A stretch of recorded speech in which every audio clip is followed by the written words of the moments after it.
and welcome to Reliving My Youth. My name is Noel Fogelman. My guest this week is actor Reed Diamond. I've been doing this for over 3 years now, 150 episodes in. This one was one of my all-time favorites. Reed, best known for portraying Detective Mike Kellerman on Homicide, Life in the Streets. Talk about that show, talk about David Simon. He's done a ton of television, Designated Survivor, Franklin and Bash, 24, Dollhouse, to name a few. Journeyman, we talked about that show, which I loved. Such a nice guy. I spoke to him from Canada. He's living in Toronto now. Hope you enjoy my conversation.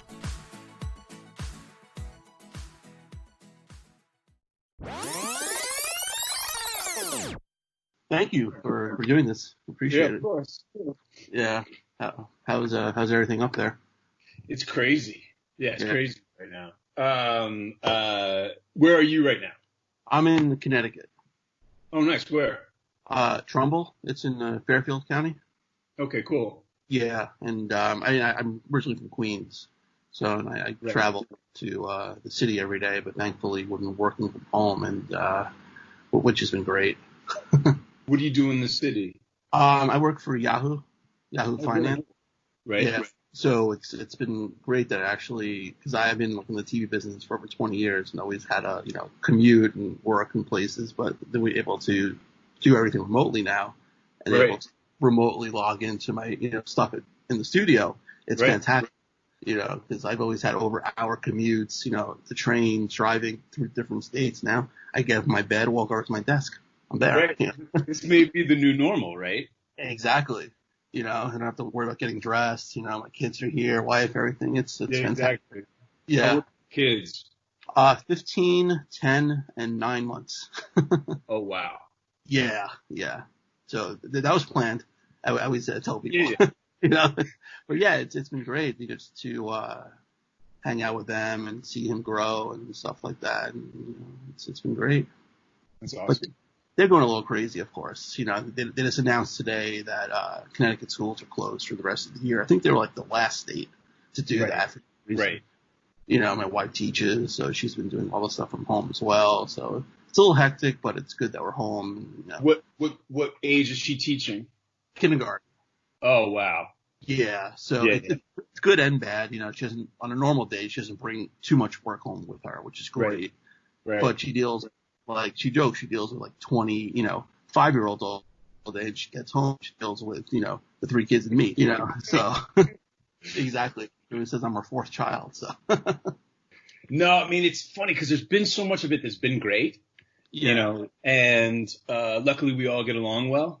Yeah, and, exactly. My daughter's in school right now, but she's at she's in 5th grade, right? And, but I'm thinking if you had a kindergartner or something, obviously 9 months is really young and your 10 and 15-year-old they're in great shape, right? Right. Yeah.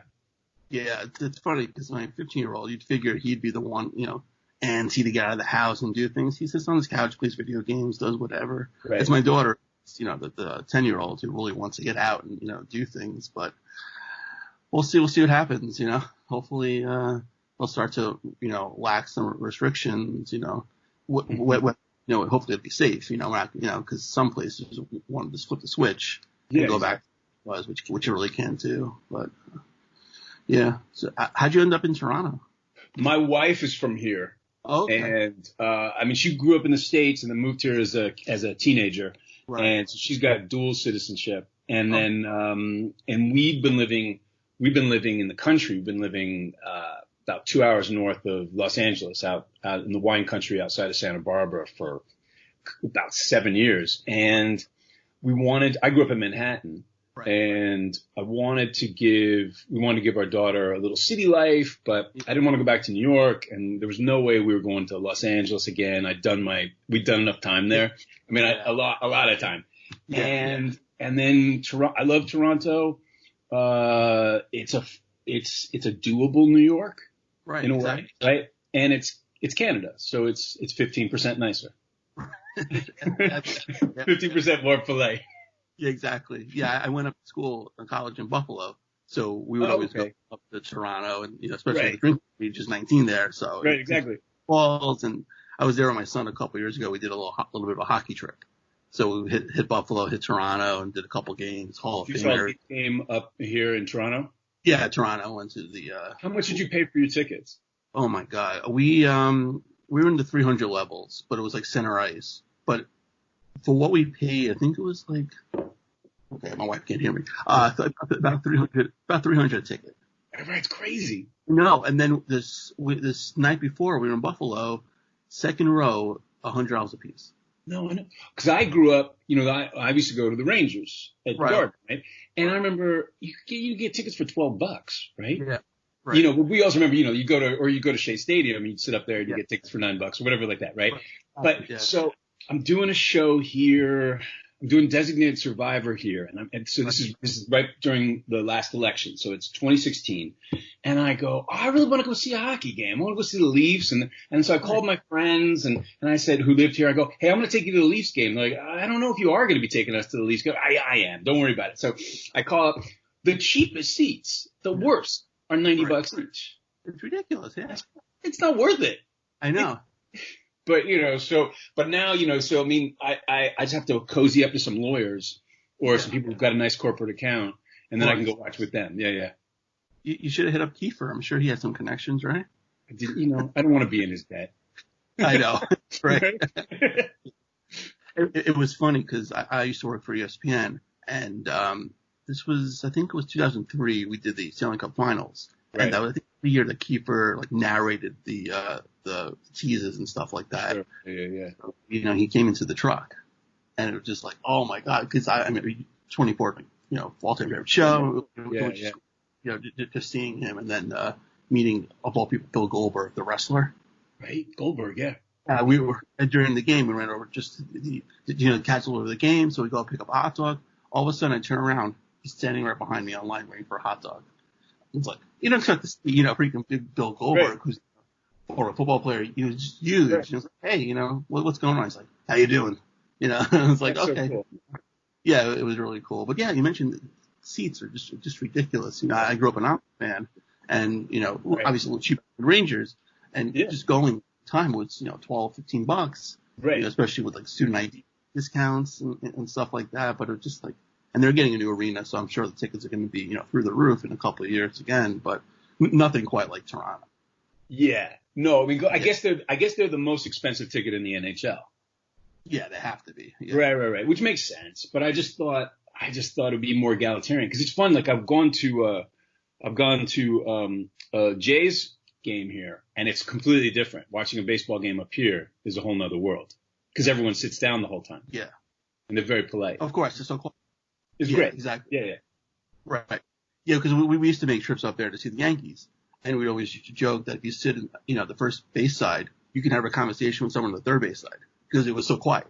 Right. It was. Right. Yeah. Right. Oh, yeah, exactly. That's brilliant. Yeah.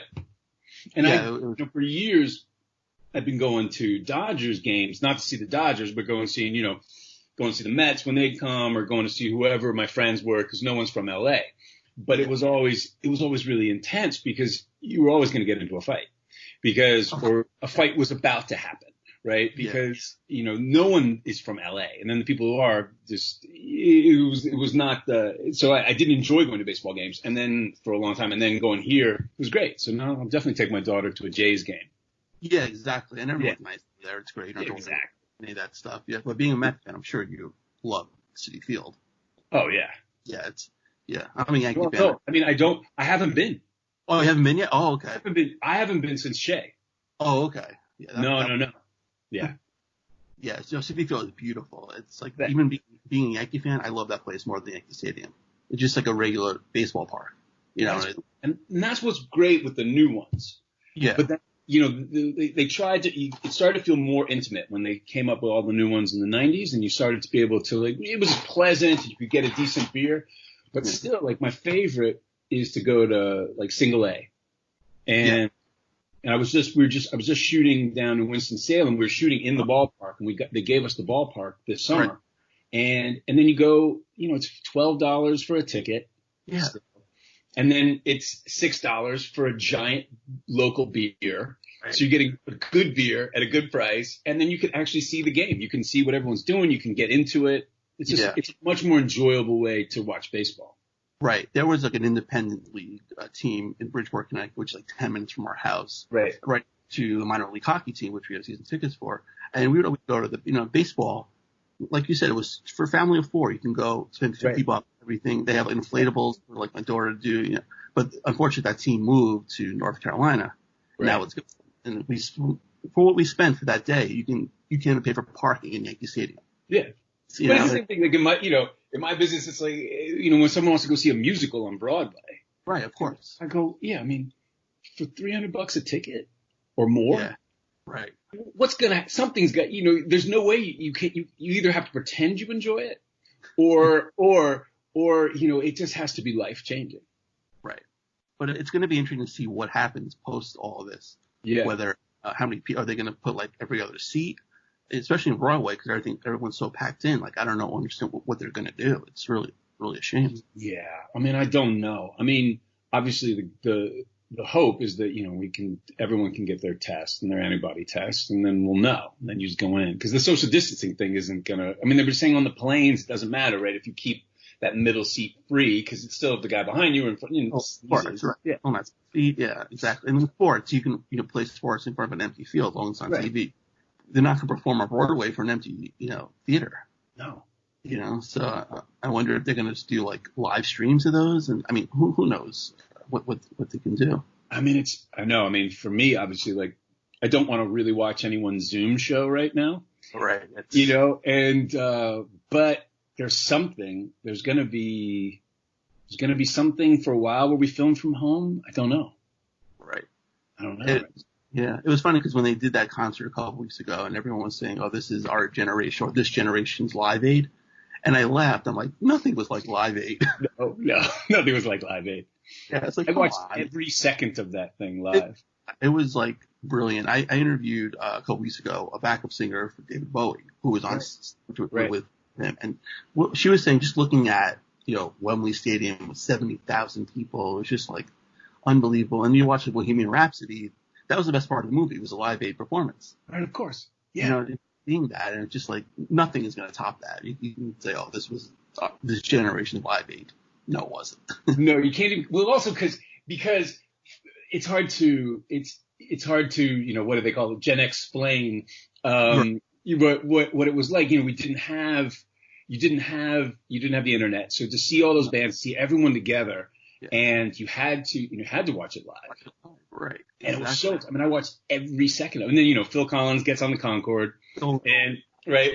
Exactly. Right. And then you're seeing all these bands that you love. And every band you love, but then bands were getting back together to play it. And it was just my first professional gig, my first commercial that I ever did premiered during Live Aid. Oh, wow. Which is great because I was taping Live Aid, of course, on VHS, like, whenever the super long speed is. So that's how I had it. I had my first commercial on tape because I was taping Live Aid. Yeah. Oh, that's amazing. Yeah. A couple years ago, they released like a box set of like the performance. So I was like, I gotta buy that. And now it's like out of print, but it's just like just having that. No, of course, with YouTube, you can watch anything. That's one of the beauties of it, but it's just like, that day was, phenomenal. Phenomenal. Yeah. And it's amazing to watch now, like, because I'll see, obviously, like, also my favorite, that U2 set was insane. Right. And then you just go, but it was so lo-fi, right? It was still like people it was just great bands playing. Yeah. And great performances. You're talking about like Freddie Mercury, where it's just the power of his talent and his just being was able to reach that many people. And all the greats. Because the 3 surviving Led Zeppelin guys all got together, they played, right? And I'm trying to remember like who were the people that I was so excited about on the day. Yeah, the Who. Right. Yeah, and then like Bowie. And I think Paul McCartney, right, to perform. Yeah, they premiered the Dancing in the Streets video, right? And all, exactly. Yeah. Here we are, living our youth. Yeah, exactly. That was great. Yeah. Now, speaking of your youth, like growing up in New York, like was that like Broadway? Was that what your main goal was growing up, being an actor? We're doing the show now, aren't we? Well, I'm going to include what we just talked about too. Oh, that's great. Okay, cool. So now okay, great. We've been talking on for a while now. This is awesome. This is fantastic. All right. It was such a polite and wonderful conversation. No, so, so my dad directed, you grew up, how old are you? I'm 45. Okay. Right. Just a little younger. You're younger than me. Do you remember the Joe Franklin show? Oh, of course. Channel 9. Channel 9. Right. So my dad worked at Channel 9. Oh, okay. At WOR. He was a director there. So Okay. he directed the Joe Franklin show. Oh, okay. And that's probably the number one reason I was a Mets fan is because they covered the Mets. Of course, yeah. So I could go to Shea Stadium, and I remember going to those day games in the early 70s where there wouldn't even be 1,000 people there, right? You could just sit anywhere you wanted, right?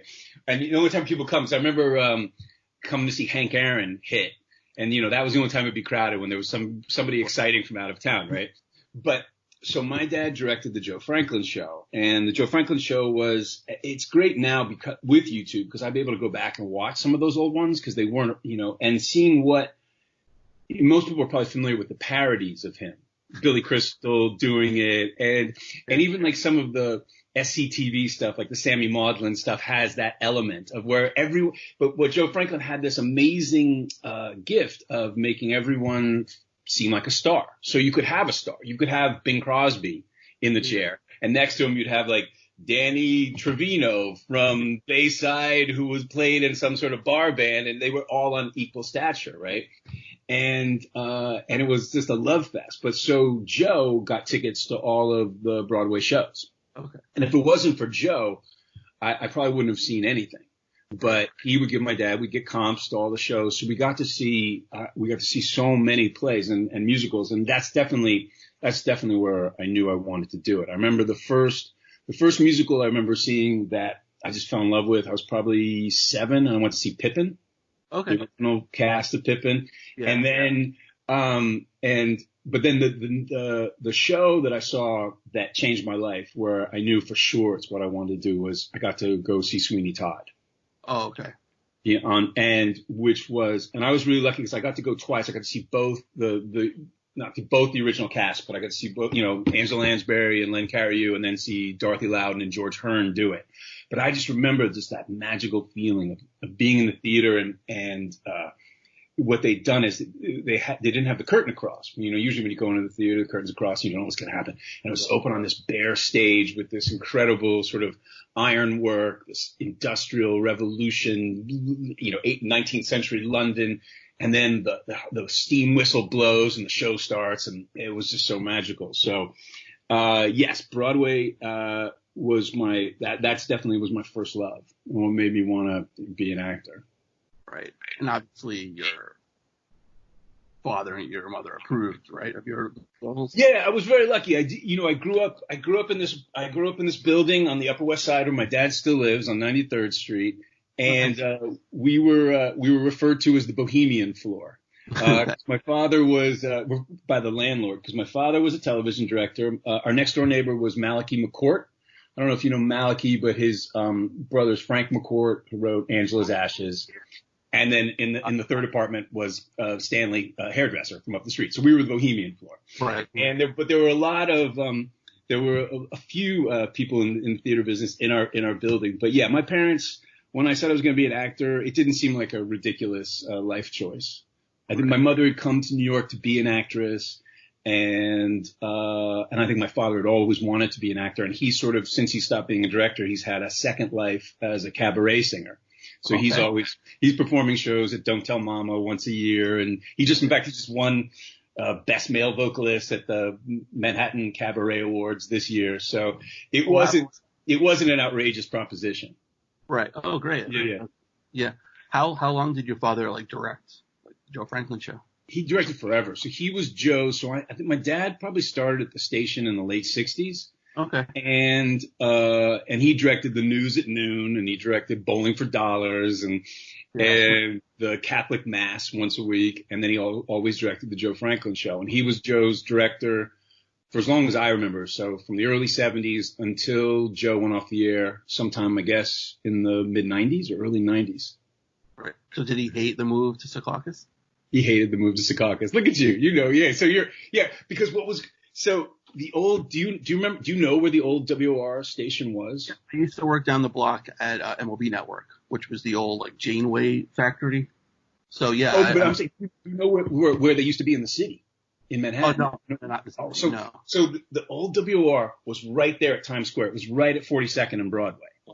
Okay. And it was, so my entire childhood, I take this train, you come up at the 42nd Street station, and it was 42nd Street of the 1970s. So it's all porno and kung fu, and right, the entire and it was this little rinky-dink building, and they had you go up into the building, and on the third floor was the studio, and all the sets for all the shows were just against the walls, and they just moved the cameras around. It was just like basically a 1950s television studio.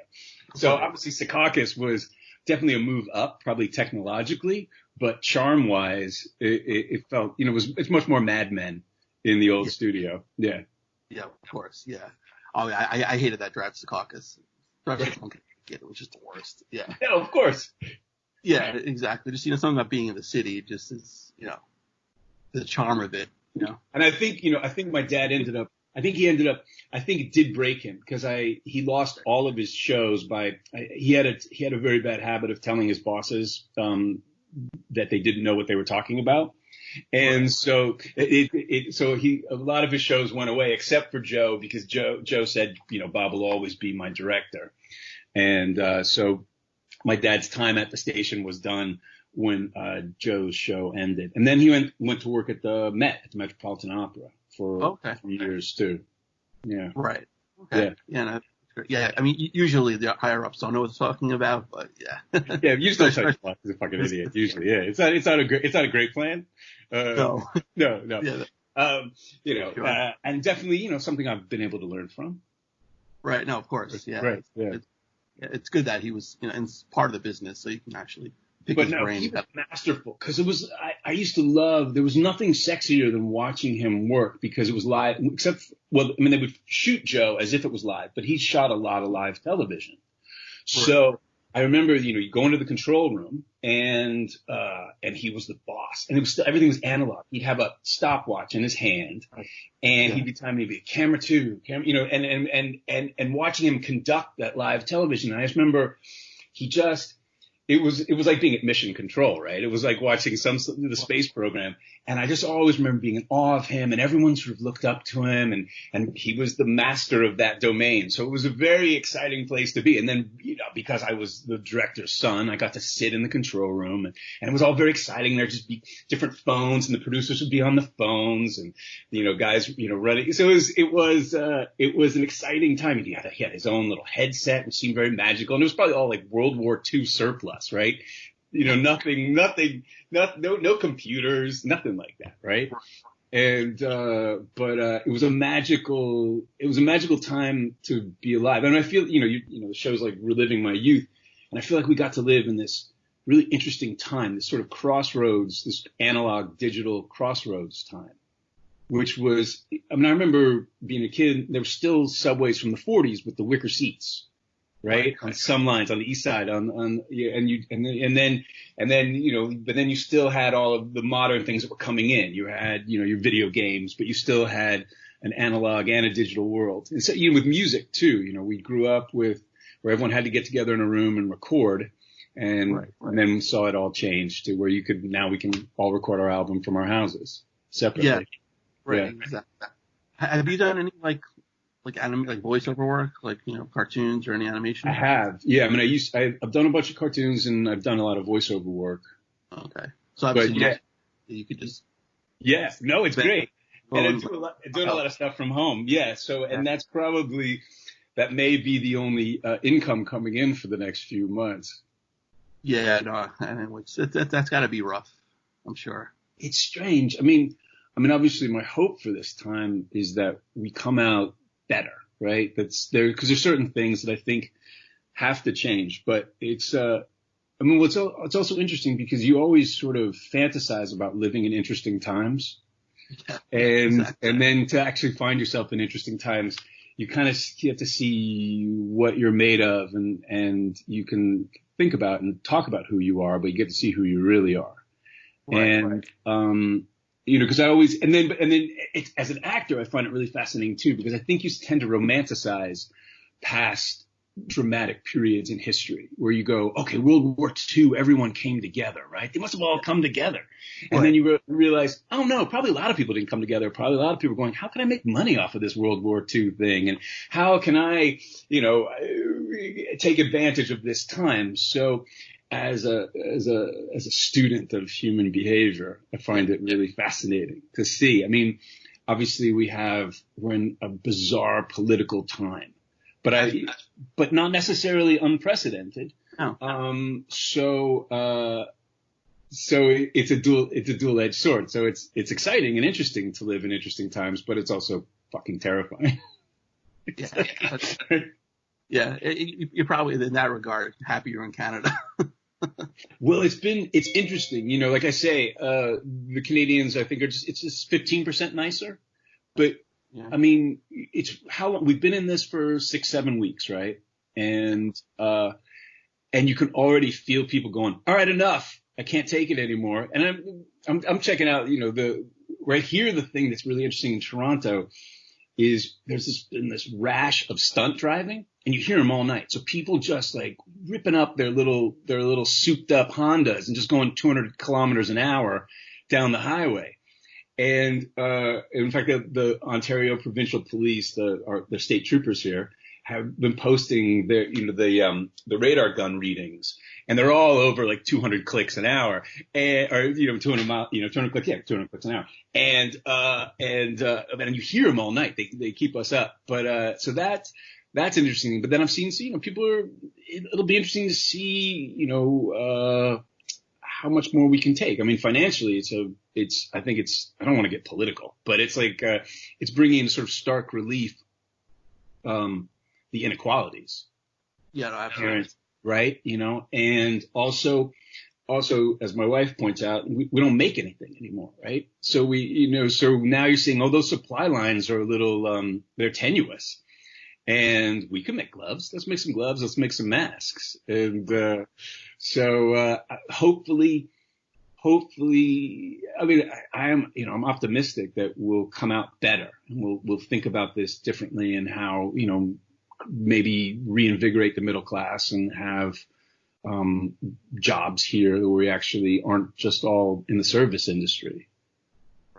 Right. No, it's true, but it's like when you like bail out all these companies, like say Boeing, which get like $60 billion for what? To make, inefficient planes again, for them to crash. Right. Where you have it's like healthcare workers and even like daycare workers, like setting people back to work. Well, yeah. Who's going to want, they're not getting nearly enough money for a bailout. And what's going to happen? You have a lot of these daycares closing, and now our towns, education budget is getting slashed. It's like, who's going to end up watching and caring for the kids? That's going to really be the problem, I think, going forward here. Well, 100%. I mean, that's what's most terrifying. And that's why, because we seem to be, there was some great video that just one made, the English guy reading the bedtime story to his kid about how everything had gone crazy, and now hopefully we're all going to come out all better. But it's true, all corporations just giving themselves bonuses and buying back their own stock, and companies don't make anything, right? And that's where all the money is. The richest people in the world just know how to move money around, and and then the people who we should most be taking care of. I mean, there was you had a paramedic in Brooklyn. I was watching him on the news the other night, and he doesn't have health coverage, right? No, it makes you sometimes want to rip your face off, because it seems inconceivable, right? And yes, daycare workers and teachers and those people all seem pretty important. It seems important that hospital workers, but hospitals, you've got hospitals that are just on a profit. They've got, their model is to make a profit, and so they can't take care of their workers because they're not doing enough facelifts these last few weeks, right? So it's. Yeah, I mean, I saw a stat that the U.S. is the only country that has anyone who has lost healthcare insurance during this pandemic. Every other country, not one person. Right. And it's like unbelievable. It's supposed to be, the best country in the world, leading the world in everything. Well, it is leading the world in that stat, unfortunately, but a country's supposed to look up to the U.S. That's what the whole fairy tale was supposed to be like. That's it. I mean, it's you said it perfectly. I mean, I feel like, America for a while has been coasting on this myth of it being exceptional, right? Yeah. And as an American, you want to believe that. You want to believe, but I mean, it's certainly been very difficult the last 4 years to believe that. Of course. Yeah. It's been complicated. But in a moment like this, where you feel like, yes, we should be leading, America should be leading the world in all of this. And it's, we've pulled back the curtain. Yeah. And the big powerful Oz is, It's funny because like when, obviously the election happened, right. 2016, you would think that both sides would this would be a wake up call. It's like, oh shit, we got to get our act together. Yeah. Forward to now, you have Trump versus a 77-year-old Biden, who probably should have ran 2016 and would have won. But, this is what you get, 2 old white men. Yes. It's comical. It really is. Here we are at the beginning of May, and we don't know what the rest of this month's going to look like, let alone what the next 6 months are going to look like. Hopefully there will be an election. Right. I mean, and you would think that there would be kind of mail-in, because a lot of the primaries now are doing mail-in voting. Right. And that seemed to be going well. But you can't do a presidential election by mail? I don't understand. You probably can and be fine. But, hell, you can vote for American Idol by phone and text. Why can't you, do the same thing for the most important election of your country? But as we've learned, as Republicans have been caught on tape saying, if everyone votes, it doesn't go well for the Republican Party, right? So yeah, exactly. We don't want people voting. Voting. Yeah, exactly. That's why they'll never make it like a national holiday. Like everyone's off. That's exactly. It should be 100%. It should be a national holiday. I mean, and but it's not. It's designed that if you live in an urban area, and perhaps if you live in an urban area, you're more inclined to vote for one party over the other. And you're going to wait in a 6-hour line, and you don't get off from work, right? How are you going to do that? Interesting, right? And that's why, like, obviously you and I share a lot of the same views on the world. I mean, that's why my Pollyanna side hopes that, yes, we see how out of balance things are, and we write that. But I want to be optimistic. I'm not overly. I know. Yeah, because you find like every like disaster, whether it was 9/11, people come together. Right. But then, obviously not for a while. The same thing happened, and I think the whole like collapse of the financial system, that also kind of like didn't bring anybody together, but it should have been a wake up call, and it really wasn't. It wasn't. I mean, okay, well now we're in here, so let's do it, man. So like after 2007, that was the big wake up call, because when I didn't see heads on pikes, and people got, when they didn't storm the Bastille and people got their bonuses, got their, year-end bonuses. Well, then you're like, oh, we're fucked. And, you brought a bunch of the foxes back into the hen house to rearrange the system.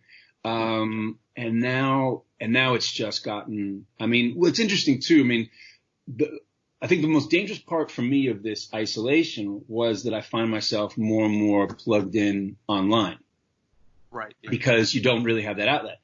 And, if I get in, the craziest thing that's happened to us in the last few years is that we're all on social media, and you're in that crazy echo chamber that is just formulated. Yeah, it's formulated to get your blood boiling. And you're here, just to incense you. I think that is the point, right? That is what the algorithm is set there to do. Just like your nightly news or your particular brand of news is there to get you going, right? Just like, and get you all ginned up and ready to fight. So, it's been a challenge to maintain equilibrium and also feel like you can contribute in some way. I think that's definitely what I want to focus on for going forward in the next few months. Like, how can I contribute to making things better instead of just being outraged, right? Yeah. And I don't quite know what that is yet. And certainly how can I contribute to my community here? Once again, I had to, back in the 90s when I first moved to Los Angeles, I was going to quit acting and become a cop. Okay. Because it was a crazy time in Los Angeles. I'd moved there and after Rodney King and then the riots and it just felt like the world was falling apart. And I was like, oh, I'm this guy who puts on makeup and plays dress up, and I should give back. And then I had a bunch of friends who were cops, and they took me on a ride along. I went on this ride along down in Watts, and all the cops I met all wanted to be actors. And then I go, oh, I'm an actor. I can probably contribute more that way. And then a year later I got Homicide, and I felt like, oh, I have something to say, right? But recently I just read about another actor who at my age had tried to join the LAPD, and I was like, oh gosh, I wonder if my Canadian papers come through, could I join the Toronto Police Department? Because that's how I feel like I could give back. I don't know if they want an old guy like me, but I would some way of being part of the real world. Yeah, I guess it would be like recruiting, process, like the whole thing with, say, Captain America, when he was the recruiting process for the army, yet he was a super soldier. But that could have been like you. Hey, I'm an actor. I was on Homicide. I did this. I played 9 million cops. Joined the Canadian, or the Toronto Police Force, or the LAPD. Right. I guess that could have been like your slant to it, but not what you wanted to do. You wanted to be riding a patrol car, cuffing people. Right. Yeah. I wanted to make the world safe for old ladies and kids. Yeah. Right. Exactly. Right. But sorry, go ahead. I want to say you mentioned Homicide, which was obviously a fantastic show, and you got to play a cop for it, a bunch of years. Now it was a David Simon show, creator of The Wire. Now when The Wire came out, did you ever thought about kind of talking to David about being on that show, or that kind of been like, oh, I was already in Baltimore. I can't really do Baltimore again.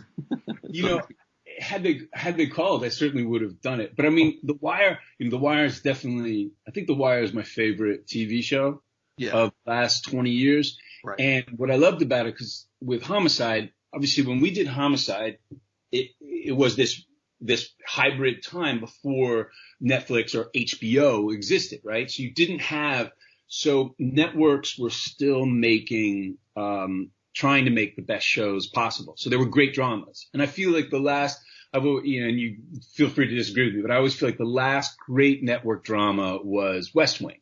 Okay. And then after that, suddenly you could just go to HBO, you go to AMC, you go to Netflix.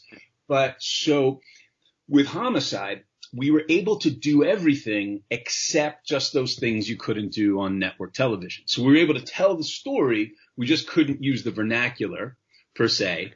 And there were just some gratuitous things we couldn't. So, so what I love about The Wire is that it was Homicide without any shackles, right? And also Dominic West did a fucking killer Baltimore accent, which was not allowed when we did the show. Cause I remember Melissa Leo was going to do a Baltimore accent, which is the craziest accent. They all sound like this, yo. Come on, hon. Going to Baltimore. And I was just down there, which is crazy too. I'll tell you this story, but they wouldn't let her do it because it almost sounds put on, but he did it and it was flawless. And then they had, what I love in The Wire too is, you've got a lot of the real guys from Simon's book, or a lot of the real cops played smaller parts. Yeah. On the show. And it's just so great to see, because we had a few of them who would come on our show. And so The Wire is exciting for me because I was a fan of Homicide, but I was such a fan of David's book. And just reading it, I still, anytime since then that I've gone and played a cop, I always reread that book before I start because it's just a grounding. Clark Johnson, played my partner, Meldrake, and then has gone on to be a great director who I've worked with many times. He and I always talked about that because what was so great about that book was on bad cop shows, it's always very serious. Everything is very earnest. And the real guys are like, it's all the most serious things are said in the most profane, usually involving some sort of sodomy type joke, right? And it's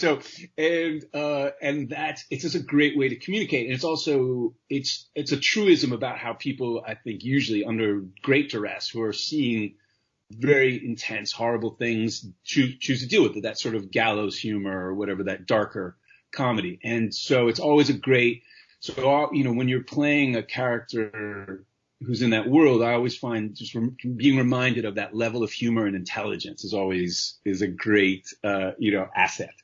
But now the place where our squad room was down in Fells Point in Baltimore, do you know what it is now? No. It's this luxury hotel, like the nicest, luxury. One of the Under Armour guys, he owns it. And it's amazing. So the Pendry. And so I'm working, a friend I made while I'm on Homicide, we're developing a show together. So I was down there a year ago and I brought my family down. And he goes, I'm going to put you up, because he was producing shows. I'm going to put you up at your old work. And so he got us a room at the Pendry, and it was crazy. So there's my wife. I have my wife and my daughter there, and I walk in where the ballroom is, where someone's having a wedding rehearsal. And I go, that's where my desk was. Oh, wow, and then every morning we'd have breakfast. They built a restaurant down below where they used to park all the trucks and park our trailers. So it was really surreal. And it's great to I'm going to Baltimore often now because I'm working on this show with my friend, and it's amazing how much of Baltimore has changed, but how much hasn't. Because that was always what was so exciting. Was Baltimore has, there's certain cities that have such a specific character and history and a vibe, and then there's some cities that look like, it looks like, that looks like another city. It could be, but Baltimore is unmistakably Baltimore. It's got just this energy and then an architecture. And I was always told it may be a myth, but because I lived down in Fells Point where we shot the show, which is old sort of waterfront type neighborhood, and the first row house that I lived in there was built in the 1700s, and all of these places were from the 1700s and the 1800s. And the only reason they had torn them down was because at the time it was so economically depressed, no one wanted to develop it, right? And which is spectacular. So some sort of that misfortune led to all of this amazing architecture and these great buildings being preserved. But it still has this, it's crazy. The culture is, I was just down there 2 months ago, right before I had to come back for lockdown. And it's amazing how intact and how proud that culture is there. And the accent still is strong, and there's still just as many bars per block.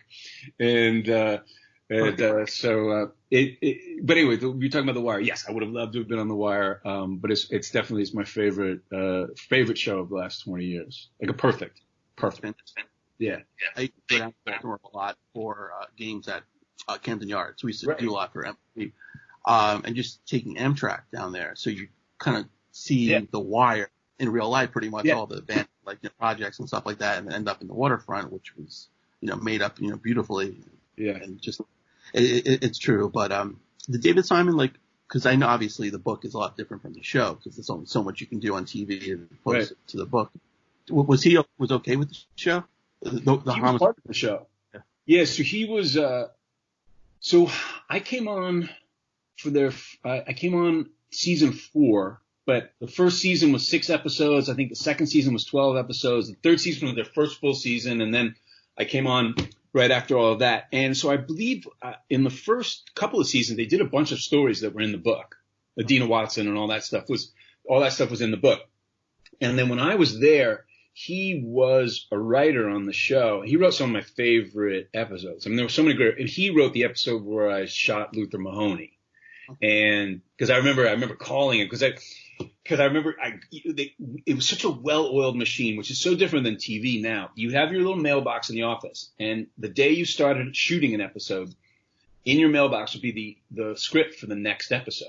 Okay. And which is just, I don't know if other actors will talk about this, but nowadays in TV, I'll show up at work and I'll get my pages that morning, right? There's a lot more last minute-ness to it. But the organization, Tom Fontana was an amazing showrunner and a great writer, and he brought in all these great writers. and they just had it down. So it was really exciting. So I remember going to the office, and I get the new script, and I remember sitting on the steps in the office, and I'm just reading through it, and I see that I shoot him, and I can't believe that someone's written this. They've taken one of their lead characters, and they've given him this gift of just being morally not, it's not clear who he is. And I remember I get on the phone, the old regular phone, and I called David Simon over, and I go, David, thanks, man. Thanks for doing this for me. Now, it changed my whole trajectory on the show. Yeah. And but it was such a gift, and they were bold and brave in that way.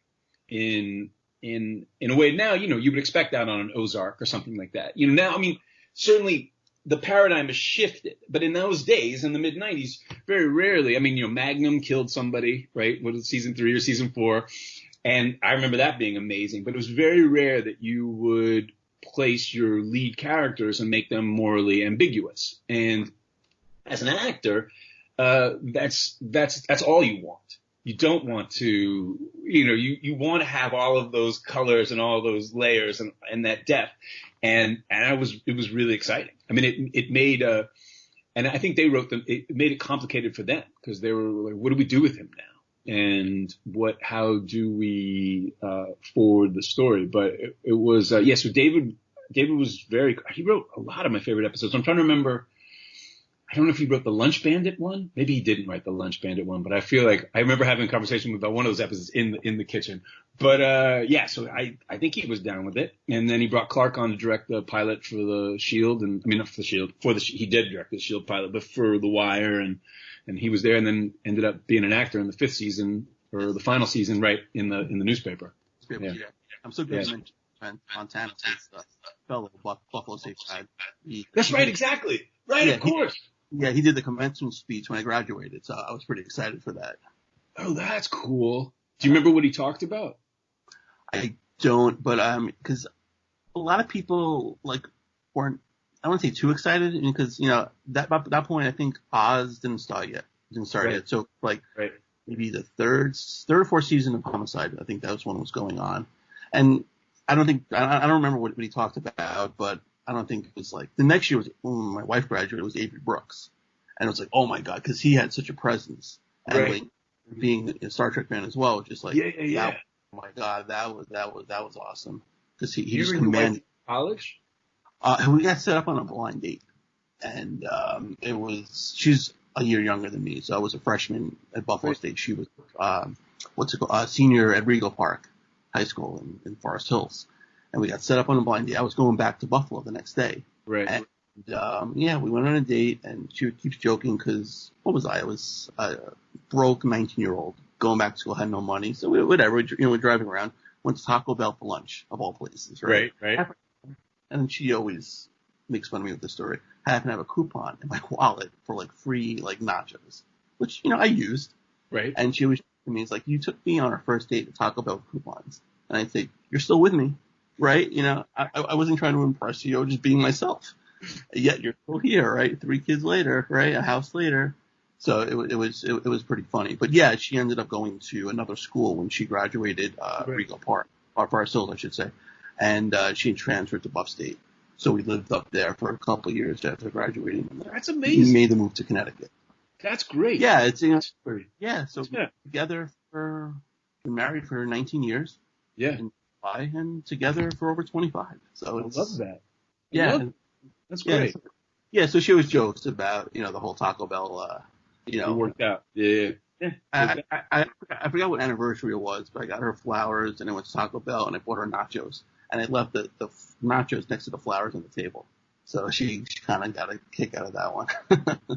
That's beautiful. I love that. Yeah. So how'd you meet your wife? We met on a movie in Canada, in Winnipeg, 18 years ago. Yeah. In the winter. It was funny because I always say when I first got up to Winnipeg, it was February and 2002, and it was so cold the rivers freeze, right? It's so cold up there. And every day on the news, they would say, don't go outside. It's too dangerous to go outside. We'd shoot. And I go, I remember referring to this place as God forsaken, right? And then And then my wife shows up. I remember meeting her the first day on set, and that was it. I knew. Yeah. And we fell in love up there. And then suddenly it went from Godforsaken to, we refer to it as the Paris of the Prairies. And we had the most romantic, I had this amazing room. We had the most romantic sort of 3 weeks while we were shooting the film. Then we came back. I knew I was going to marry her right away. So we came back. I waited 4 months so people didn't think I was insane. And then we went back there to Winnipeg, got the same room, got engaged there 4 months later in July, and then got married in Ireland about a year and a half later, and been together ever since. Yeah. So our romance began in Canada. So it was good. It was good. It was an okay movie. It was one of those. It was in my Lifetime movie period where I would do like back in the day. I would do. I don't know what I was thinking, but I would do one Lifetime movie, and they pay a lot of money, and then you could go travel for the rest of the year. And I'd been so responsible. I'd been such a, I knew I wanted to be an actor in 10th grade, and that's all I focused on. And every summer I was doing something acting oriented, and I was, I started doing commercials right away. I was doing summer stock, so I was a focused guy. I went to Juilliard, and then I got out and, worked on Broadway, and then moved to Los Angeles, and I was working. And I'd always wanted to travel more. So I had this like 2-year period where I would do a Lifetime movie, or I guess I did maybe one for there's Lifetime. I did one for Hallmark, or, you do one for one of those channels, whatever it was. And then I go travel Europe for the year, but then I met my wife, and then I go, oh, I better start making some money again. So better get back on a show. Right. So the Paris of the Prairies, I'm looking forward to going back out there, taking our daughter out there. Oh, that's great. Yeah. There's lots of places in Canada I want to explore, but I've shot up here so much. I mean, sure. I've shot in more than half the provinces, and Nova Scotia and obviously British Columbia and Alberta. And then I went with my wife. We shot up in Nunavut, which is up in, almost is the Canadian Arctic, and, Quebec. So it's been, I work here all the time. And we moved here, my family moved here in the fall. I only came back here basically for lockdown, because I was doing 13 Reasons Why. I did last season. Okay. That show. So as soon as we moved here, I said, I'm going to get a show. I'm going to get a show in California for the rest of the year. And of course I did. So I was up in the Bay Area while they were here. And then I came back for lockdown, but I was here for 2 years on Designated Survivor, just recently in Toronto. And then last year I was doing The Terror out in Vancouver. So I think I've paid more in Canadian taxes than I have in US in the last about 7 years. Yeah. Right. What, like, hopping on these shows, like, a couple seasons in, have you been fans of the shows that you've, signed on to do? Like, can you, I'm sorry, you broke up. Ask me that again. Sorry. Sure. Like, you hopped on, so you mentioned 13 Reasons Why, and I know Designated Survivor was from the beginning, but let's say 24. Yeah. Which, season 8 you came on. But, have you been fans of those shows prior to signing on? It's very interesting, because sometimes I remember I was a fan of 24, and then you get to a point where you go, well, why am I not on this show? Right, so then you stop watching. And sometimes if you really love a show, you can't watch it because you go, well, why am I not on it? But then sometimes you do. Then you watch it, go, well, I'm going to be on this show eventually, right? I got to be on this show. I remember with Designated Survivor, I remember reading the log line of where everyone gets killed at the State of the Union address, and then a person who's not qualified to become president becomes president. I remember before they even made it, I go, I want to be on that show. Right. And so I remember pestering my agent constantly. Is there something that I can do on this show? I want to be on the show. Because it just sounded like my politics. And I just the premise of it was so exciting. But it showed like 13 Reasons Why. Sometimes, no, I haven't seen it, but now the beauty of everything being of streaming. I remember when I was going to have the meeting on it, I was able to watch the first season, and I was blown away by how good the acting was and how good the writing was. So that's always exciting too, because you go, oh, then you have a frame of reference, and you can get super stoked to be on the show. Yeah. Or sometimes you can watch it and go, oh, maybe I don't want to take that meeting, but that's very rare. Very rare. There's a lot of good television out there. There is. Yeah, there's a lot, because. And when I first started, the lines did not cross, right? Yeah. And so I'd gone to Juilliard and I'd done my first Broadway play, and I was going to be in movies. I'd done Memphis Belle. I listened to you had DB on the other day, right? And I was like, I'm going to be in movies. And I remember my agent go, do you want to audition for TV? I'm like, no, I don't want to audition for TV. I want to be in the movies. And then they started, they'd send me these pilots, and I read there were great shows. There were still great shows. And I go, man, I'd like to do these shows, and I'd like to go to work for 9 months back in the day, especially with a network show. I really don't like sitting at home. Idle hands are not my best. It is the devil's playground, right? So suddenly the work, ethic of it and the time commitment was really exciting. So I started going out for pilots, and I remember I got a couple of really good pilots that didn't go. And back in the day, though, they used to make 2-hour pilots, so they'd really invest in it. And then I remember, here, this perfectly answers your question. So I'm doing a pilot for NBC called Boy Meets Girl. So I guess this is 1993. And as I'm sitting in my hotel room in Vancouver, I watched the first episode of Homicide on TV. Okay. And I'd gone to Juilliard with Andre, and he was 3 years ahead of me there. He was a senior when I was a freshman. And I remember watching that Homicide show and going, I want to be on that show. I got to be on that show.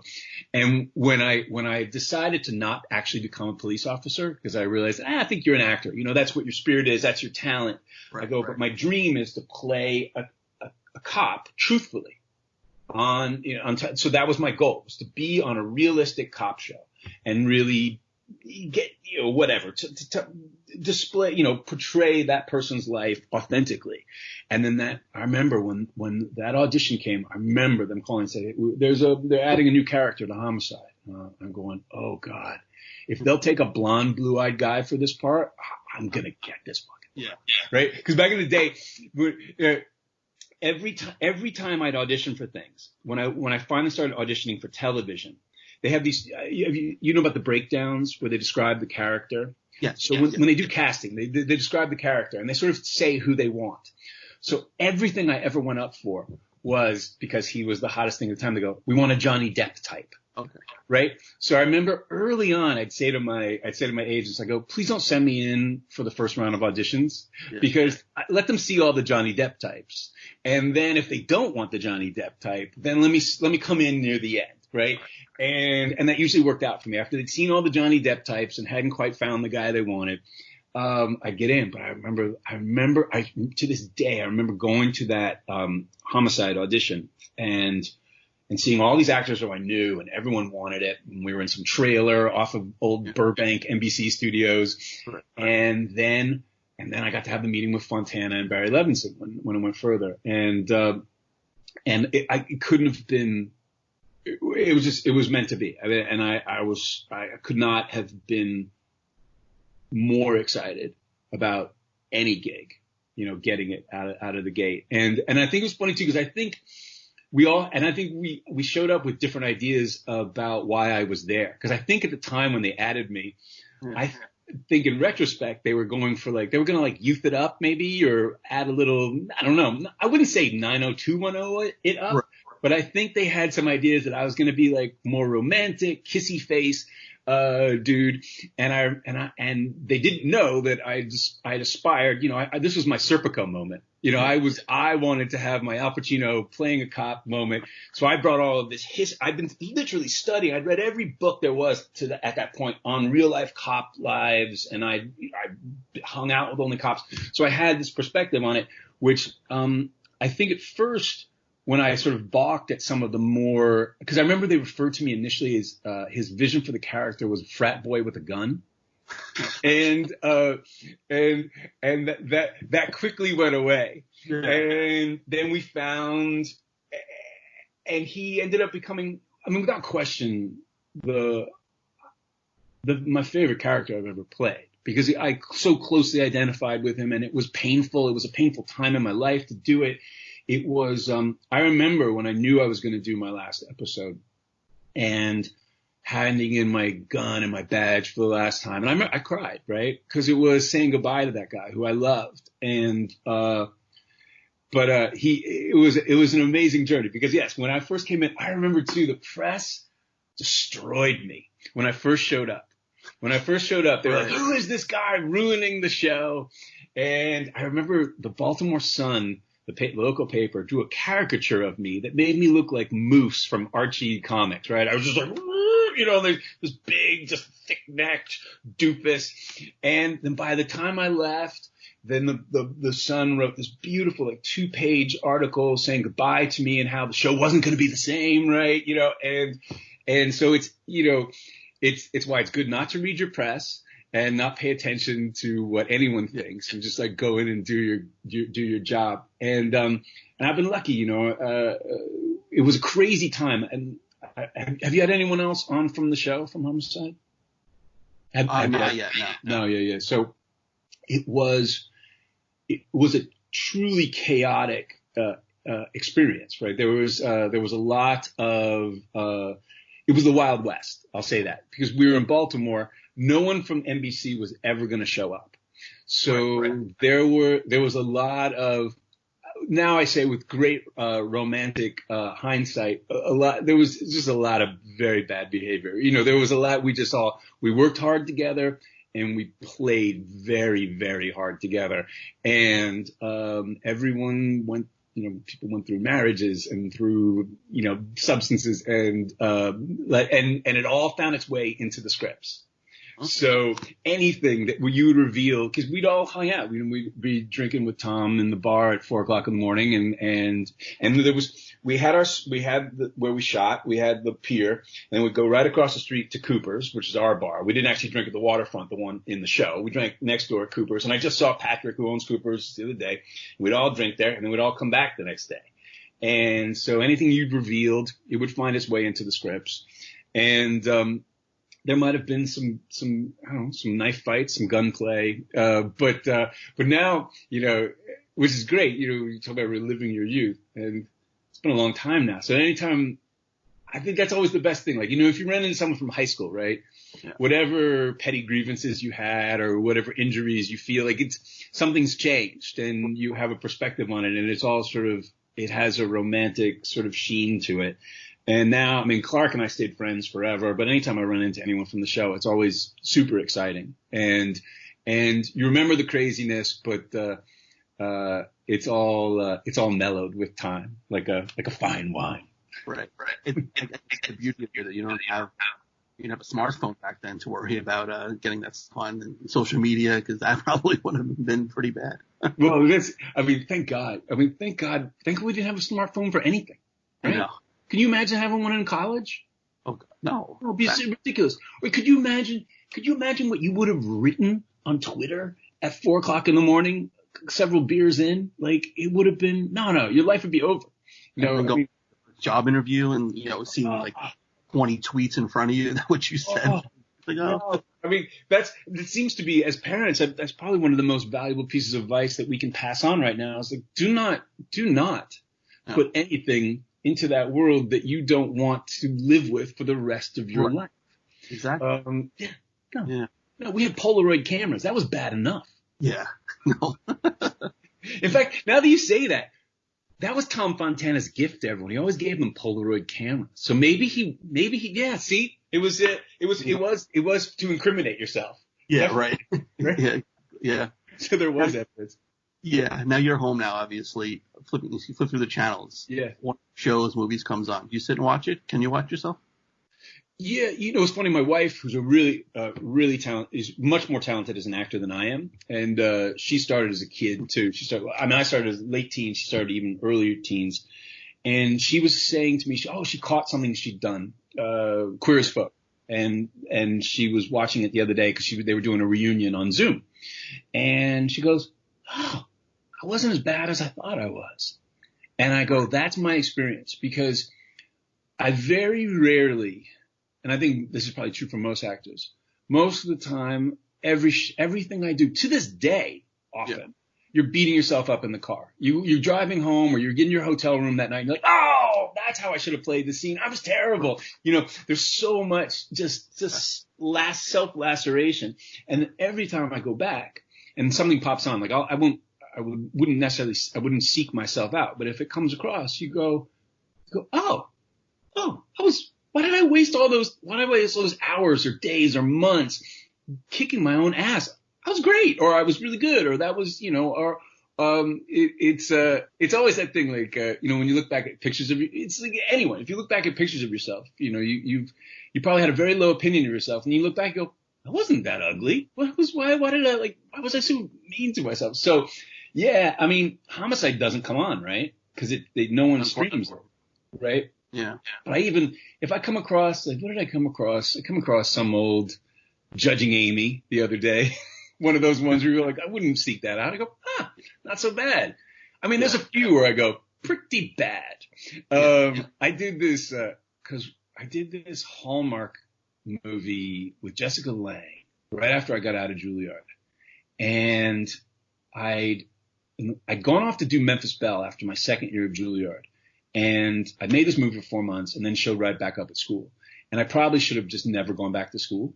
But instead, I went back and I go, hey, man, I don't want them to think that I've gone Hollywood. I'm going to really throw myself into the program. Maybe I never really aspired to become a Shakespearean actor, but I go, maybe I'm going to become a Shakespearean actor.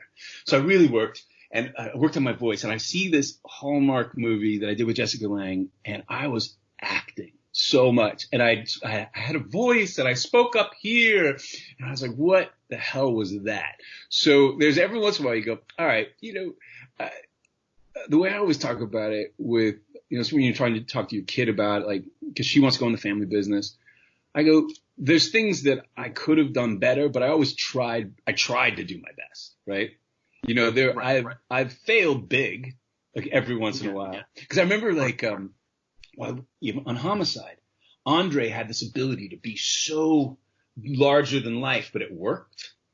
And he finished, because I remember I was in his Othello when he played Othello at Juilliard. And on Homicide, he would finish every sentence and hit and I thought, oh man, I want to be more like Andre. So I remember trying to do an episode of Homicide where I used all of my Juilliard, and it was ridiculous. It didn't work on me, right? That's not my, that's the thing too. It's like finding what you do well and doing it like Hercules. So, being a great Shakespearean actor was not necessarily my Hercules, but there you go. Right, and Andre, you mentioned him. He was obviously a main presence on that show, and you look at, say, Brooklyn Nine-Nine, and he's on that show. He's absolutely brilliant. No, he's brilliant. He's amazing. Yeah, that's perfect. And that's always fun too when you can live long enough to do the spin on your most iconic character. Right. Yeah, exactly. Now, you mentioned before, like, network shows, and it's hard now because the streaming and they get canceled so quickly. One of your shows I absolutely loved was Journeyman. Yeah. And unfortunately, I mean, that, quick demise, unfortunately. Would that have been like a good streaming show, you think? You think that would have had a longer life? That was, okay. So that was, as far as work and creativity, that was probably the greatest experience I'd ever had, Journeyman. Right. So it was the first time I worked with, the creator was Kevin Falls, who I've done a bunch of shows with, I did Franklin and Bash with. And he is one of the greatest human beings I've ever had the pleasure to work for. But so I'll go back to Homicide and I'll tell you the story in this way. So when I did Homicide, it was without question the most dysfunctional set I've ever been on, right? And there was acrimony and tension, and it was fomented, right? It was encouraged. Yeah. So, and I remember, I think Tom must have even said it, that there was this sense that if people were on edge and not getting along and there was all this drama, that it would translate to the screen. So, I mean, actors would disappear for long periods of time, that people would storm off to their sets, shit that went down. There was one actor who had a Nation of Islam bodyguard who would check his trailer for bombs, right? It was bananas. But at the end of the day, when you'd watch the show every Friday at 10, it all came together. It was amazing. So I remember, after the show was done, I didn't want to do a series for a while, and Clark called me to come do the pilot for The Shield. And I said, great. I want to, that's great. I'll just do the pilot. He goes, great. We're going to fake them out. They're going to think you're a series regular, that you're going to die. Spoiler.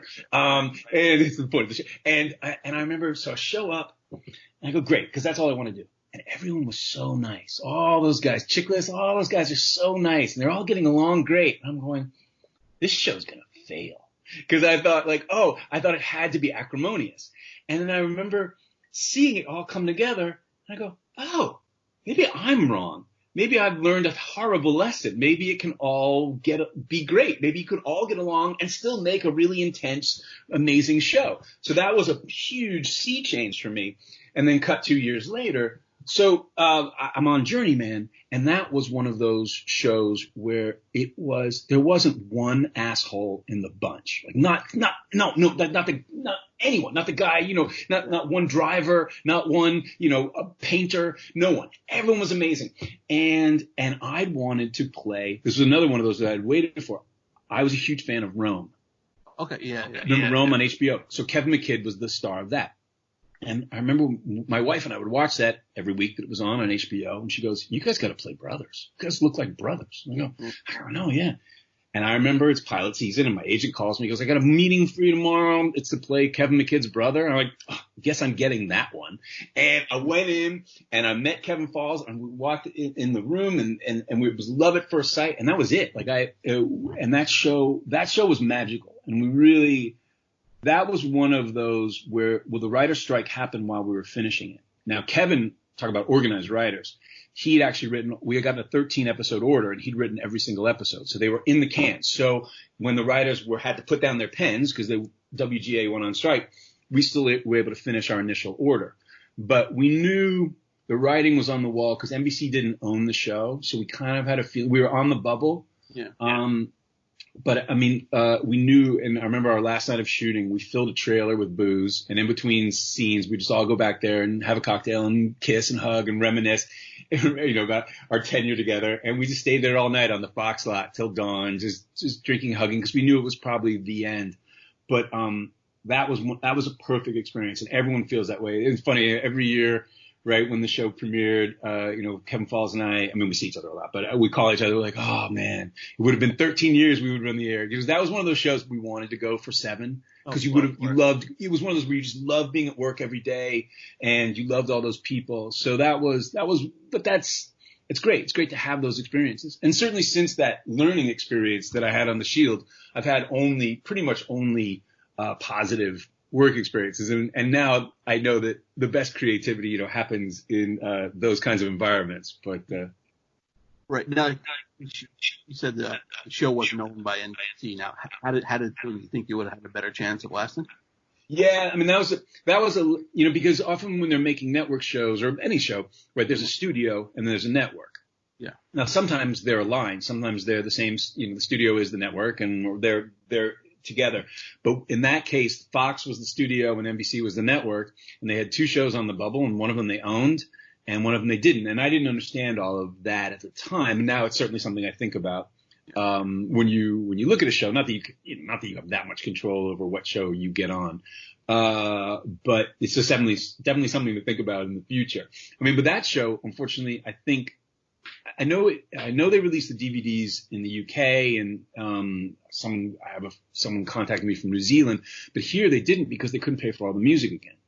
Right? That's why it doesn't stream, and that's not on DVD, because the music was so key. But I love that show, and I love all those people, and definitely, I mean, I've gone on to do 3 other shows with Kevin Falls, who's basically, he's my fairy godfather in the business for sure. Yeah. Now, like with network shows, it's hard now, I would find, because you have all the big stars would go to, streaming, or because they have limited series. Right. They'll sign up. No one's signing up for a 7-year, network show, unfortunately, anymore. But you did a limited series on Fox, Wayward Pines, which blew my mind. It was fantastic. And you mentioned the cast. The cast they had on that was great. Amazing, yeah. Probably wouldn't have signed on had it been like a regular network, run show. But Wayward Pines, I signed up because I love that. I read his book. Right. Yeah. And I read, I got the meeting, and I go, well, I don't really understand what's going on. I need to understand what's going on. So I grabbed Blake's book, and now in this modern age, I could download it instantly. I read it in 3 hours. I read it in one sitting, and I was so blown away. So I didn't even really give a shit who was involved with it at the time. Right. Ironically, one of my Homicide castmates was in there. and it was a crazy chaotic. It was the only recent crazy chaotic show I've ever been on in recent years. But I could tell you some of those stories. But no, I wanted to be on there for Blake's book because I thought the book was perfect, right? And we ended up making a very different show. But all I'll say about that one is, if you notice at the end of the first season, all of the cast was killed. Yeah. So you could you could do the math there. Yeah. So, but that's been an interesting thing now with the limited series. I mean, obviously, what's exciting about it is creatively, there's so much great writing. Yeah. I think artistically, it's an amazing time. Financially, it's more complicated because in the old days, you would get a show and you'd shoot for 9 months and you have 3 months off. Now, and because the shows own you basically, right? And they can tell you what you can and can't do in your time off. But that made sense when you had 3 months off. But now you shoot for 3 months and you can go a year between seasons.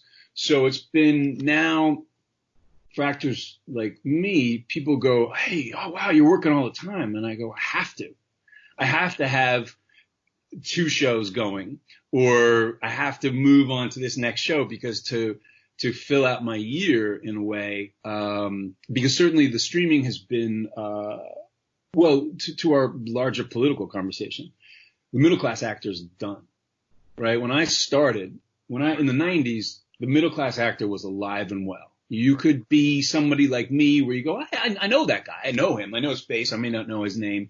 And there's so many of those actors out there. And you could be people who are working all the time and they make a good living, right? They make all that you would possibly need. And then that really changed. And then it became, bigger stars taking nice big chunks.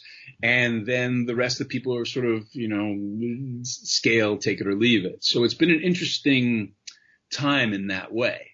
Not to say that it's still, we're well paid, but there's a lot more hustle. And, certainly in the last few years, I've seen a lot of people get out of the business, and I'm sure there'll be another culling now. Right. So it's hard to say. I mean, I'm intrigued to see what it looks like when we all come back, and also what we want to be entertained by. Yeah. Yeah. And just a guideline of how you guys are coming back, like what you guys can do, and it's going to be interesting to see. No love scenes. Yeah, that's for sure. Right. No, I don't know. No, they figured it out. I mean, we'll get our tests and we'll all come back, and hopefully you can have antibodies for this, but we don't know, right? Right. We don't know. Yeah, I know exactly. I know I took up a lot of your time today, but I got one more. Question. It's a pleasure talking to you. This is great. 24, which I mentioned before, my all-time favorite show. Your character, which is kind of interesting because you came on as was Logan's chief of staff, and then you temporarily CTU head, which I think is probably, that job has no job security, and anyone can really have that. It's like, right. Trump's press secretary or whatever, member of the cabinet. Yeah. You had a pretty gruesome scene with Kiefer when he basically, pulled a Tyson on you. How was shooting that scene like?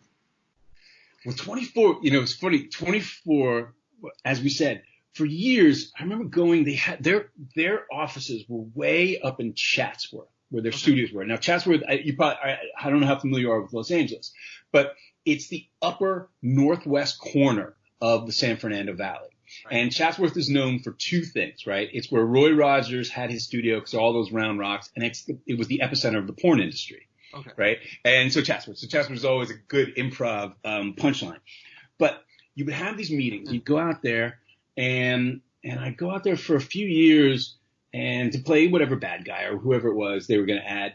And then it didn't happen. And I remember my last one, it was at 8th season. I went on the beginning of the season and I met with them for somebody who was going to be the bad guy of the year. And, but what I didn't realize, which you would think in a show called 24, where they have 24 episodes, they would have the whole season planned out. They didn't, right? Yeah. That's always the beauty of TV. Yeah. So they got to a certain point in their season and that storyline had gone kaput. It was done, right? So they bring me on and which was great. I was really happy. They called me up. They're like, "Did you want to do the show?" I go, "Yeah, of course. I want to do the show for a long time. It's great." So I come, and Greg, it's amazing, and so it was, and I got to work with him and Cherry for the first. I didn't see Kiefer until my last 2 episodes, I don't think, and so I had an amazing experience there. And then basically what it ended up happening is they'd already their bad guy played out. So then my part just got better and better every week, which is always. I can't tell you how many shows I've come on to do 1 episode and then end up staying for 3 years. And that's Designated Survivor. I came on to do 1 or 2, and then they were like, "Hey, we like this character. He's really interesting. Let's keep it going." And then it ends up being, because the beauty of network television is very often they don't have a plan, right? They have a certain plan, but then that storyline peaks much sooner than they thought. So they're like, well, what are we going to do now? And so it's fun to take advantage of that. So, but with Kiefer, so now I've done 2 shows with Kiefer, and he's it's funny. Okay. Kiefer and I worked at Williams. We were apprentices at Summer Stock together when we were 16. And I've seen him over the years a couple of times. And, but then we do 24, and, that guy, I've never worked with anyone more intense, but smarter. And, I was nervous about the ear scene because I'd done a scene in the early 2000s. I did a vampire movie in Hungary. And in the scene, the vampire had to rip my throat out. So they put a prosthetic onto my throat, and with blood coming out of it, blah, blah, blah, blah. And they had a Hungarian actor playing the vampire who was going to rip my throat out. Well, as we're going there, it's not the highest budget of movies. And I go, I could feel the director was all revved. I was like, let's go. We're going to do it. We're going to get it quick. We got to get out of here. And I could feel the guy was rushed. I said, hey, you know what we should do? Let's start him with his mouth already on the prosthetic. And then when you call action, he can just rip away, right? So that we don't have to worry about him. And the director's like, no, I want him to go in. So I was recording, I want him to go in and then pull it out. And I'm like, okay, I just don't have a good feeling about this. Well, that motherfucker goes in and he bites all the way through that prosthetic right into my real throat. And I go, I'm not doing this again. So I just let him go. And I'm just like, I go, because we're only going to do this once. And he pulls it off, and he ripped a chunk out of my real neck. And they're like, they go, that was amazing. You stayed in it. You committed to it. I go, like, well, I'm not doing it again. Right. And I just, I said, does he have any diseases? And they're like, very funny. But so when we did the scene with Kiefer, I was nervous because I thought, this guy's really intense. Right. And he maybe, I don't know him that well yet. I hadn't worked with him until then. I go, maybe he's going to get lost in the moment. But then Kiefer, being the consummate professional, goes, I'm going to start on the ear, and on action, I'll pull away. Right? On the fake ear. Yeah. Professional. So he was a joy. And then he and I, on Designated, I love work. I mean, I love working with him, but he's an intense character, and he doesn't suffer any fools, and he doesn't suffer any bad behavior. And I think I could say this as politically as possible, but there are some actors, and I've been very fortunate, especially with these young kids, like on 13 Reasons Why, like kids, there's a great new generation of actors. People come super prepared. But sometimes on TV, you'll find that people aren't really prepared. They haven't learned their lines. Well, when you work with Kiefer, you better know your lines. You better be ready to go, or he will make you wish that you'd prepared more. So I'm always super prepared, and I like to act as well. It's my favorite thing to do. And so we get along great. And he's a cool cat, and I look forward to doing another show with him at some point down the line. Yeah. Designated Survivor. The premise was great. And I think the premise was great. A little formulated towards, probably halfway the first season. So they kind of abandoned the premise of it, and I mean, he's great. He commands. The cast was great, but at that point, it's like you kind of have to go then the story of the week, which unfortunately it kind of moved towards that. That is the problem, and I remember him saying, I want it to be the West Wing. And I go, well, you don't have Aaron Sorkin, so it's going to be complicated to make this into the West Wing. And I thought the premise was brilliant. but that's always, and that tends to be the complicated thing with network television, is that they want them to be able to be standalone episodes and not necessarily have overarching storylines. So you need to have something you can solve that week, which obviously I guess is satisfying for some people, but it's not what obviously you or I are looking for in a show when we're watching a show. You want storylines, you want arcs, you want people to live their lives. Right. I remember like Franklin and Bash. We do Franklin and Bash. We do the pilot for TBS. At the time, TBS was producing it, and then TNT wanted it. There's brother sister stations, right? And then, but TNT's it was a comedy, and it wasn't. It was not broad, but it was based. It was broadish. Yeah. And TNT is like, we're going to air the show, and then TNT goes, and TNT's tagline at the time is TNT, we know drama. Right. And they go, you're a drama. I go, we're not. They go, no, you're a drama that's funny. We're not. And so then I remember they really early on, they insisted on that the crime of the week or the case of the week was sort of tantamount. And then we didn't have too many overarching storylines, so they could air the episodes in whatever order they wanted. And it kind of made a mess of things for a while. Because what was exciting about that show and why I loved it I didn't really care about the case of the week. I cared about like who, Mark Paul was in love with the DA and he couldn't function in front of her. Like I liked all those character things, and that's what was exciting about the show. Right. And it was all just the character stuff. I remember, luckily by the fourth season, we knew we were going to get canceled. It was going to be our last season. They left us alone, and we got to make. My dream was that we went from the pilot to the fourth season, because it was the fourth season was absolutely perfect. No one interfered, and we could just get back to the magic. But the way I look at it, you can be on your Netflix show and you make 10 episodes, and you may not get rich at it, but you can be proud of it. Or there's certain shows where you're going to make a lot of money, but you might not want anyone to see it. Right. No, yeah, it's a tough problem there. I always there's two types of roles. The way I look at it, there's the ones where I go, I hope I can make this good. Yeah. And then there's the ones where you go, I hope I'm good enough. Right. And so, but you need a balance of both, and you never know, because that's the thing too. They always used to say, your only power is saying no. But I've always found I've had much better life and much better experiences in this career by just saying yes. So I always, when they call, I'm like, hey, do you want to come do the show? Absolutely. And I've had a million more pleasant surprises and relationships and friendships and great creative experiences from just showing up. But Reed, this was fantastic. I really appreciate your time. Oh my God. Today. So, but I've loved talking to you, and I've really enjoyed listening to the show. Yeah. And I appreciate it. Yeah, this was fantastic.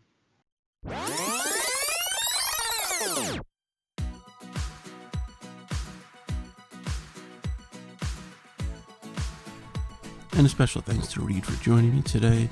That was a great interview. If you want to follow him on Twitter, he's at Reed Diamond. And if you have a guest suggestion, you can hit me up on Twitter at TheFirstNoel19 and like the page Relive My Youth on Facebook. You can go to iTunes, check out all the past episodes we've had. While you're there, please rate and review the show. If you don't have iTunes, it's not a problem. Go to SoundCloud, go to Podbean, and go to livingmyyouth.threadless.com for all your merchandise. Father's Day is coming. T-shirts, phone cases, hoodies. Make great presents. A new episode comes out every week. Stay safe, everybody. We'll see you next week.